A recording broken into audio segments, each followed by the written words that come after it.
ये बात आप जरूर स्वीकार करें कि सोते समय आपको बहुत सावधान रहना है। और प्रायः गलती सोते समय करते हैं उपासक की, कोई प्रपंच की बात याद करते हुए या मोबाइल देखते हुए या कोई गंदी चेष्टाओं का आपकी रात बेकार चली जाएगी। अगर गंदी चेष्टा हो गई तो सुबह भी बेकार हो जाएगी, दिन भी बेकार हो जाएगा, निरुत्साहित हो जाओगे। सोते समय आपको समय नहीं देना व्यर्थ चिंतन का। उसी समय विषय चिंतन होता है, उसी समय विषय भोग की आकांक्षा जागृत होती, उसी समय विषय देखने की इच्छा होती। मोबाइल है तो जिस समय आप अपनी शैया पर जाएं स्विच ऑफ कर दें। उसमें मैसेज घंटी आने का कोई भी रास्ता मत रखें। मान लीजिए आप उपासक हैं भगवत प्राप्ति के, 30-35 वर्ष ये नहीं था तो सब मर नहीं गए थे। और बोले इमरजेंसी, जब इसकी 30-35 वर्ष से पहले इसकी कोई रचना नहीं थी, मुझे लगता है, क्योंकि 30-35 वर्ष में ही इसका विस्तार देखा है। नहीं तो कभी किसी के पास मोबाइल नहीं। कोई बड़े अधिकारी तो इतना बड़ा वो, इतना बड़ा वाला वो ऐसे रखते थे। नहीं तो मोबाइल तो हमें लगता है 30-35 वर्ष। तो फिर इमरजेंसी कैसे चलती थी? कैसे चलती थी इमरजेंसी? और आप ब्रह्मा हो क्या कि इमरजेंसी संभाल लोगे? स्विच ऑफ करो। जो सब इमरजेंसी संभालने के लिए तैयार रात दिन न सोता है, वो हर समय जागृत रहता है, वो हमारा आराध्य देव है। स्विच ऑफ करो, चिंतन लगाओ श्री जी का। ये जो रात्रि के शयन के समय मोबाइल में इधर उधर दृश्य देखने हैं, अपने सर्वनाश का बीज बोना है। मान लो, हमारी प्रार्थना मान लो, ये उस समय मन आपको परेशान करेगा जब कमरे की सिटकिनी अंदर से बंद होगी।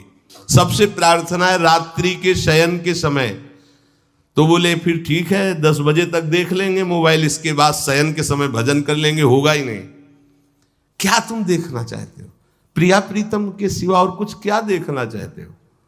वो तो सुभग सुंदरी सहज सिंगार, सहज शोभा सर्वांग प्रति सहज रूप वृषभानुनंदिनी। हमारी स्वामिनी जी की सुंदरता छुपाने के लिए आभूषण पहनाए जाते हैं। औरों को तो आभूषण सुंदरता बढ़ाने के लिए, यहां छवि के छिपाए बे को ऐसे के दास होके क्या देखोगे मोबाइल में? क्या देखना चाहते हो? वासना की क्रीड़ा, और तुम उस क्रीड़ा को देखना चाहते हो। परमार्थ के पथिक हो। देखना है तो प्रभु को देखने की वृत्ति रखो, अन्यथा मूंद लो आंखें। प्यारे, महान फल प्राप्त करोगे। सबसे प्रार्थना है एकांत में मोबाइल रूपी दुश्मन से बचो। क्योंकि जब आप गंदी बात कहीं देखोगे तो आपके अंदर वैसे ही चिंतन बनेगा। वो ऐसे ही लगेगा, मैं भी ऐसा करूं, मैं भी ऐसा भोगूं, मैं भी ऐसा देखूं। मान लीजिए आप, जब हमारे शास्त्र कहते हैं कि पशु पक्षियों के मैथुन को भी नहीं देखना है, अगर ऐसा एक बार दृष्टि पड़े तो मानसिक प्रणाम करके दोबारा दृष्टि न देना। और आप मोबाइल में ऐसी चेष्टाएं देखोगे, कैसे आप भगवत भजन करोगे? कैसे भगवत प्राप्ति का उद्देश्य रख पाओगे? ये कलयुग की बहुत महीन चाल है कि उसके बिना काम नहीं चलेगा और हम तुम्हें काम से युक्त कर देंगे। इसके बिना काम चलेगा नहीं, तुमको रखना पड़ेगा। और जब तुम इसे रखोगे तो हम काम अपना कर लेंगे। कलयुग ने कहा हम अपनी व्यवस्था बना लेंगे। यहां कह रहे, जब आप नींद में जा रहे हैं तो बिल्कुल मानो मृत्यु शैया पे जा रहे हैं। आपको उस समय नाम जप में बहुत ध्यान देना है, कहीं मन बहक ना जाए। तो क्या होगा, 5-6 घंटे जो आप लेटोगे ना, वो भी भजन हो जाएगा। हमारा जो सततम योमाम स्मरति नित्यशा है ना, ये पूरा हो जाएगा। नहीं, उस समय हम सो जाएंगे तो हमारा 6 घंटे का वियोग हो गया, 6 घंटे भजन रुक जाएगा। और ये 100% पक्की बात अनुभव की कहते हैं। यदि सोते हुए भजन करोगे तो जगते, कई बार तो पकड़ा है कि अगर आधे पद में बेशुद्ध हो गए तो वो पद पूरा जगते ही शुरू हो गया है। मतलब बीच में स्थिति भागवती की रही। जैसे बेहोश करते समय हमने कहा था, जब ऑपरेशन के हमें बता देना, तो उनका बाबा अब इंजेक्शन लगाने वाले हैं, तो वो 1 मिनट हमें केवल दीजिए, अपनी चित्तवृत्ति। तो जब होश आया तो वही पहले चिंतन चल रहा था, वही चिंतन। जैसे सोने के समय हम बेहोश हुए तो जगने के समय वही चिंतन, ऐसे ही इंजेक्शन से जब बेहोश हुए और जब होश आया तो वही चिंतन चल। बहुत बड़ा चमत्कार अभ्यास का है। नींद खुले तब से लेकर गाढ़ नींद आने तक स्मरण में कभी रुकना नहीं। और आपको एक छूट दे रहे हैं। कभी कभी क्या होता है कि एक मंत्र में, एक नाम में जैसे बहुत देर अभ्यास करते हैं तो मन उबने लगता है। इसका स्वभाव है, ये अनुभव की बातें कहते हैं। इसका स्वभाव है नवम नवम। नहीं तो ये मतलब, तो इसको हम लोगों ने कैसे फंसाया है। जैसे गुरु मंत्र जप रहे, अब 2-3 घंटे लगातार गुरु मंत्र जप, अब इसको उबन बढ़ी, अब ये छोड़ रहा है, बीच बीच में पता चलता है छोड़ना चाहता है, छोड़ रहा है, तुरंत इसको नाम में फंसाया। अब थोड़ी देर नाम में चला, फिर उब रहा है, बहुत विचित्र है ये। अब उसको फंसा दिया। उस पीछे की बात अभ्यास के समय, नमामि शमीशान निर्वाण रूपम विभुम व्यापकम ब्रह्मवेद स्वरूपम। चिंतन, पदगान कर रहे, ये भगवान शिव पदगान कर रहे हैं और उसका चिंतन, निर्वाण रूपम विभुम व्यापकम ब्रह्मवेद स्वरूपम। अब अपने यहां अवसर है, सुंदर सुंदर कोई पद गुरुमंत्र जब करते हुए मन जब उबने लगे, राधा वल्लभ श्री हरिवंश, राधा वल्लभ श्री हरिवंश, राधा वल्लभ श्री हरिवंश, इसमें भी उबने लगे, शुरू कर, जोई जोई प्यारो करे सोई मोही भावे, भावे मोही जोई, इसमें भी उबने लगे। सुधा निधि का कोई एक लाइन ले लो, ब्रह्मेश्वरादि सुदुरूह पदारविंद श्रीमत् पराग परमाद्भुत वैभव, ब्रह्मेश्वरादि सुदुरूह छोड़ना नहीं है, तू भाग में नवम नवम दे रहा हूं, नवम नवम। इसको फंसाने के लिए आपके पास अस्त्र हो, जैसे यहां चाकू, यहां पिस्तौल, तलवार, ये वो सब बिल्कुल वीर सजा रहता है, ऐसे ही अपने लोग सजे रहते। छोटा राधा, अब एकदम चिपक गया है आके, तो कैसे मारे, तो छोटी चाकू है ना वैसे, राधा राधा राधा, थोड़ा दूरी राधा वल्लभ श्री हरिवंश, थोड़ा और दूरी गुरु मंत्र, बड़े बड़े अस्त्र अपने पास रख ले। बहुत भाग रहा है तो फंसा दिया। प्रथम यथावति प्रणव श्री, अब लग पूरा पदगा, पूरा पदगा उसमें लग, प्रथम यथामति प्रणव। भोजन पाते समय ऐसा अभ्यास किया है, 1 घंटा के पहले भोजन नहीं होता, चाहे 2 रोटी पाना हो, समय लगता है भोजन। आराम, एक एक नाम, एक एक, कुछ भी हल्ला मचाओ, कोई फर्क नहीं पड़ेगा, अपना चलेगा। अभ्यास स्नान के समय, भोजन के समय, किसी क्रिया के करते समय, किसी से बात करते समय, सोते समय, ये विशेष स्थान जहां में सावधान रहना है। यहां भजन छूटता है, ध्यान देना, यही भजन छूटता है। चलते समय, क्रियावान होते समय, प्रसाद पाते समय या किसी से बतराते समय, ये सब भजन के छूटने के स्थान है और यहीं पकड़ना है भजन को।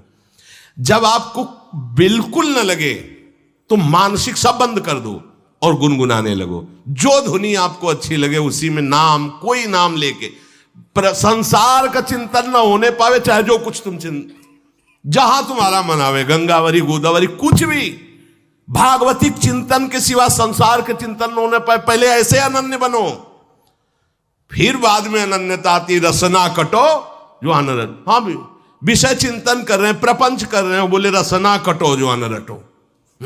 और नहीं बोल सकते, प्रपंच बोलेंगे बस, रसना कटो, ये शब्द वहां नहीं आते। पहले हम आपको छूट देते, भक्त चरित्र, भगवान की चरित्र, नाम, कीर्तन, मंत्र, जो भी चाहो, संसार का चिंतन मत होने देना, पहले ये पकड़ो। फिर आगे चल करके जब पवित्र हृदय होगा तब ये निष्ठा आती, रसना कटो जो अन रटो, निरखियन फुटो नयन। मान लो संसार का चिंतन नहीं करने देना है इसको, आप जैसे बने वैसे करो भागवतिक चिंतन। कोई नाम ले लो, कोई मंत्र ले लो, तुम्हें जो प्रिय लगे, हम छूट देते हैं। ये हम नहीं करें कि रसना कटो जो अन रटो, ये बाद की बात है। हमें पहले इसका संसार चिंतन रोकना है। कैसे छूटेगा, कैसे छूटेगा, हमें यह पकड़ना है।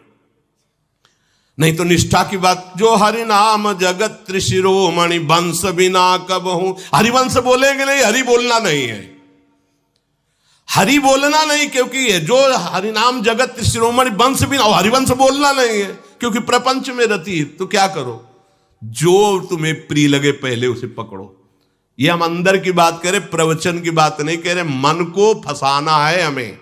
राम कृष्ण हरि जहां लगे इसको लगाओ, पहले इसको फंसाओ, संसार का चिंतन न होने दे। गीता भागवत भक्त चरित्र कुछ भी कहीं भी इसे फंसाओ, पहले संसार का चिंतन न होने दो, फिर लाओ इसको घुमा के निकुंज वाटिका में। फिर तो भागेगा ही नहीं, फिर नहीं भागेगा। अब सीधे निकुंज वाटिका में किसी महाभाग्यशाली गुरु आश्रित का लगेगा, अन्यथा बहुत प्रपंची मन है। आप आश्रय इधर का लोगे, प्रपंच का चिंतन करोगे, बात बनेगी नहीं। चिंतन छोड़ना है हमें, जैसे बने तैसे संसार का चिंतन छूट जाए तो हम विजय को प्राप्त होंगे। ध्यान दीजिए, इस परमात्म तत्व को वही प्राप्त कर पाता है जिसका राग बीत गया है, खत्म हो गया है, वैराग्यवान। ज्यादा परिश्रम नहीं है वैराग्य में, विवेक नहीं होने के कारण हम वैराग्य नहीं धारण कर पाते। हम बाहरी बातों को वैराग्य ले लेते हैं, ऐसा कपड़ा बदल लेना या कपड़ा ना पहनना या लौकी का कमंडल, मिट्टी का पात्र, तो हम अपने को वैरागी। बात यहां नहीं रुकेगी। वैराग्य का इतना ही मतलब नहीं, ये भी एक बाह्य अंग है वैराग्य का, पर वैराग्य का सच्चा स्वरूप है वीतरागा। कहीं कुछ भी अच्छा नहीं लग रहा, कोई भी सुख आकर्षित नहीं कर रहा, लोक लोकांतर की प्रतिष्ठा, मान, सुख, ऐश्वर्य, व्यक्ति कुछ अच्छा नहीं लगा, राग खत्म हो गया।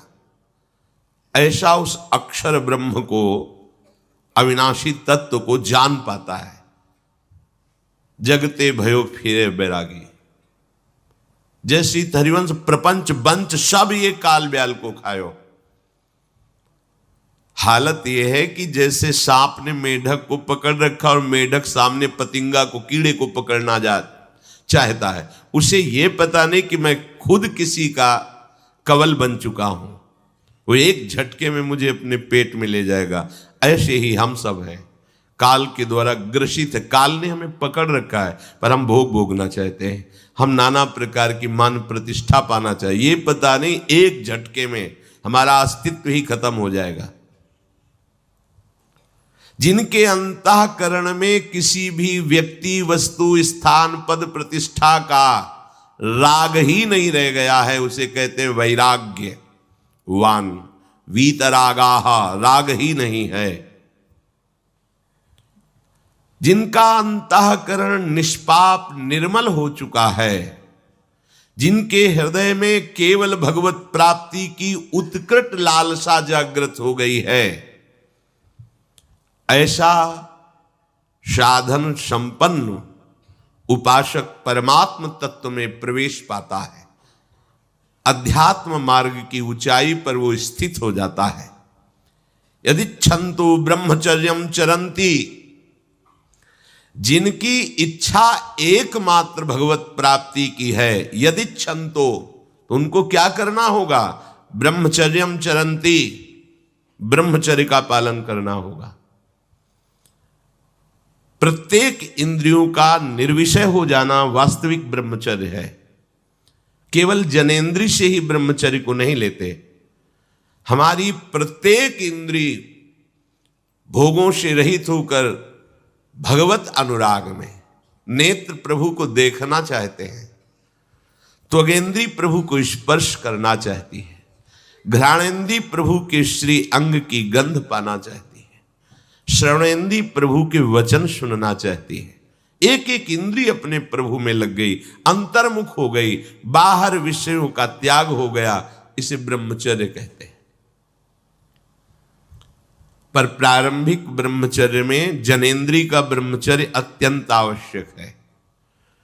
यदि जनेन्द्रिय जन्य व्यभिचार दोष से युक्त है तो कदापि उसे भगवत प्राप्ति नहीं हो सकती। शुभ गति व्यभिचारी शुभ गति चाहे, असंभव। और भगवत मार्ग में सबसे बड़ा दुश्मन यही व्यभिचार दोष है, काम। इसी से हमारा हृदय मलिन होता रहता है, अंधा बटे और पड़ा चबाए वाली दशा रहती। कहते हमें 50 वर्ष हो गए। अरे 50 जन्म हो जाए, तुम व्यभिचार करो, गंदी बातें करो, गंदे चिंतन करो, सो समय व्यतीत कर, अनंत जन्म व्यतीत हो गए, भगवत प्राप्ति हुई क्या? 50 वर्ष से भगवत प्राप्ति हो जाएगी क्या? 5 मिनट काफी है भगवत प्राप्ति में, एक बार नाम काफी है। वो स्थिति तो लाओ। बार बार बहिर्मुख वृत्तियों के द्वारा विषयों में सुख बुद्धि कर लेने से हमारा सारा का सारा अध्यात्म चिंतन बदलता रहता है, इसलिए लाभ नहीं मिल पाता, एक रस चिंतन नहीं रह पाता। बार बार विक्षेपी विषय करते रहते हो, हम सहते रहते हैं और भोगते रहते हैं। एक बार तो हिम्मत करके उठो, अब लो नशानी अब ना नशई हो, एक बार तो दृढ़ बनो। बस मन के अनुकूल चलने की बात को तुम्हें रोकना होगा, तभी तुम्हारे अंदर यदि क्षण तो ऐसी इच्छा जागृत होगी। पक्का पक्का ऐसा ही है, जब हम किसी विषय के वेग को सहते हैं, विषय नहीं भोगते हैं, तो मन बहुत जलाता है। उस जलन में फिर एक ही बात होती है, बस भगवत प्राप्ति हो जाए, झंझट खत्म हो जाए। कब तक हम इसमें चलेंगे? एक बार भगवत, वो जलन हमको भगवत प्राप्ति की इच्छा प्रकट करती है। अपने लोग क्या करते हैं, जलन को मिटाने की कोशिश करने लगते हैं, तो भगवत प्राप्ति की इच्छा क्या, भोग प्राप्ति की तृष्णा जागृत हो जाती है। भोगे हुए भोगों को बार बार भोगने की इच्छा का नाम तृष्णा है। बाहर और भीतर से कोई सहयोगी नहीं, जल रहा है उपासक, तब रास्ता निकलता है भगवत प्राप्ति का, तब इच्छा प्रकट होती। अब नहीं, बहुत जल लिया, अब तो केवल प्रियाजू के समीप जाना है, अब तो प्रभु के सानिध्य में रहना है, नहीं इन भोगों की जलन में जलना है। पर यहां तक पहुंचने के लिए जलना होगा, तभी लिखा सहित सहित बाढ़ है भगति तास्तिति क्षस्व भारत, क्योंकि आगमा पाइनो अनित्यास, ये नाशवान काम क्रोधादि तुम्हें प्रेरित करेंगे, तुम इनके वेगों को सह जाओ, ये स्थायी नहीं है। आगमा पाइनो है, आने जाने वाले हैं, और ये सहन करने से नष्ट होते हैं, भोगने से बढ़ते हैं। यदि क्षंतो, अगर भगवत प्राप्ति की इच्छा है तो ब्रह्मचर्यम चरंती, ब्रह्मचर्य का पालन करना ही होगा, इसमें कोई गुंजाइश नहीं, क्योंकि आप चल ही नहीं सकते। ध्यान से सुन लो, ये मनोरंजन का मार्ग नहीं है, इसमें मन ही मार तनहारिक वृंदावन में गाज, इसमें मन मारना होगा। प्रायः ये मन को दुलार करने वाले लोग कभी भाग्य से सत्संग में भी आ जाते हैं, कभी श्री विग्रह के दर्शन करने भी मंदिर पहुंच जाते हैं, कभी तीर्थ याटन भी करते हैं, पर इनका कोई लक्ष्य नहीं होता। हाँ, सुन लिया सत्संग, बढ़िया है, लक्ष्य नहीं होता। यहां लक्ष्य वालों की बात हो रही। यदि क्षण तो, यदि तुम्हारी ऐसी इच्छा जागृत हो रही किसी जन्म में भगवत प्राप्ति करनी, तो ब्रह्मचर्यम चरंती, आप सच्ची मानिए, जिसके निकालने में तुमको सुख की अनुभूति हो रही, उसको रोकने में कितनी सुख की अनुभूति होगी। उन्मत्त हो जाओगे, बहुत जल्दी आपके सारे के सारे करण भगवदाकार होने लगेंगे यदि आप ब्रह्मचर्य का पालन करेंगे। शरीर स्वस्थ, हल्का, मन प्रसन्न, नींद आदि पर विजय, कितने गुण ही गुण। और ब्रह्मचर्यहीन आलस्य, प्रमाद, भोगों का चिंतन, मन का डिप्रेशन में पहुंचना, कमर में दर्द, टांगों में दर्द, सर में दर्द, घबराहट होना, बिना किसी कारण के मन भयभीत हो रहा है, भोजन अपच हो रहा है, बिना किसी प्रक्रिया के वीरनाश हो रहा है, बिना किसी प्रक्रिया के। काहे को मृत्यु स्वयं स्वीकार कर रहे हो, ये मृत्यु है। चाहे भगवान दत्तात्रेय जी बोल रहे हैं या भगवान कपिल देव जी बोल रहे हो, जब उपासक को संबोधन करते हैं भगवत प्राप्ति के लिए, तो कहते हैं कि इस भोग वृत्ति को साक्षात मृत्यु रूप देखो, ये मृत्यु है तुम्हारी। जब शरीर राग त्यागना है तो तुम शरीर से भोग भोगोगे तो आसक्ति शरीर की पुष्ट होगी, आसक्ति भोग सुख की पुष्ट होगी, है नहीं। कितने दिन शरीर रहेगा, कितने दिन भोग रहेंगे। विचारवान बनो, ब्रह्मचर्यम चरंती, ब्रह्मचर्य का पालन करो। उपासक जो ब्रह्मचारी होता है उसका खिला हुआ चेहरा रहता है, जैसे कमल खिला हुआ, बिना किसी कारण के उसकी मुख मुद्रा में प्रसन्नता होती है। जो ब्रह्मचर्यहीन होता है बुझा हुआ चेहरा होता है, तेजहीन, बिना किसी कारण के वो शोकग्रस्त लगता है। बैठा है, आपको लग रहा है शांत है, लेकिन आप चेहरे को देखो, वो एक शोकग्रस्त है, कुम्हलाया हुआ चेहरा, अशांत चेहरा। मुख प्रसन्न, तन तेज विराजा, यह है ब्रह्मचर्यम चरंती, भगवत आराधन संपन्न उपासक का। जैसे आग में पैर रखते हुए कोई चले तो कैसे चलेगा, ऐसे ही ब्रह्मचारी की पहचान है। इतनी स्फूर्ति उसके अंदर होती, जैसे आग में चलने वाला पूरा पैर नहीं रख पाएगा, अगला कदम रख देगा क्योंकि ताप लग रहा है, ऐसे उसकी स्फूर्ति होती पैरों में। उसकी आंखें